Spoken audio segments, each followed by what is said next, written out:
প্রত্যেক বিজেপি সংগঠকের দায়িত্ব হচ্ছে যারা ওই দুপুর 12টার পরে বিজেপি হয়েছে, আগের দিন পর্যন্ত যারা ফেসবুকে কদর্য ভাষায় আক্রমণ করেছে স্থানীয় প্রার্থীকে, তারা বিজেপির পতাকা তারা ধরছে, তাদের চিহ্নিত করুন। আর যদি না পারেন পার্টি আপনাদের পদ থেকে সরিয়ে দেবে। সে পার্টির বিধায়কও হতে পারে। বিধায়কও যদি এই কাজ করে, মনে রাখবেন পার্টির ওপরে কেউ নেই, পার্টির সিদ্ধান্তই চূড়ান্ত সিদ্ধান্ত। আমরা চাই পশ্চিমবঙ্গে বিজেপির সরকার তৈরি না হোক, পশ্চিমবঙ্গ রাজ্য সরকার তৈরি হোক। কিন্তু তার সঙ্গে মনে রাখতে হবে বহু মানুষের ত্যাগ, তিতিক্ষা, বলিদান এর কারণে দল আজকে এখানে এসেছে। এ কোনো ঝড়ে আসেনি, কোনো ব্যক্তির কৃতিত্বে আজকে দল এখানে নেই।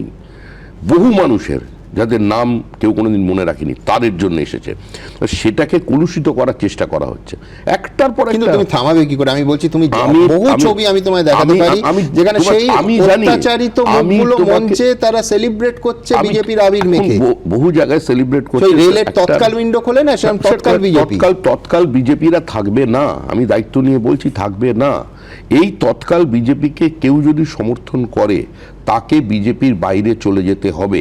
আমি সভাপতির দায়িত্ব নিয়ে বলছি, তাকে আমি দল থেকে সাসপেন্ড করব। আমি সাংবাদিকদেরও বলেছি, এরকম দৃশ্য যদি দেখাতে পারেন যে দলের প্রার্থী ছিল বিধানসভায়, এমনকি বিধায়কও যদি এই কাজ করে, তাহলেও দলের শৃঙ্খলা রক্ষা কমিটি তার বিরুদ্ধে ব্যবস্থা নেবে। এবং যারা এই কাজ করেছে, আর আমাদের কাছে খবর আছে যারা এই কাজ করেছে, তাদের বিরুদ্ধে ব্যবস্থা নেওয়া হচ্ছে।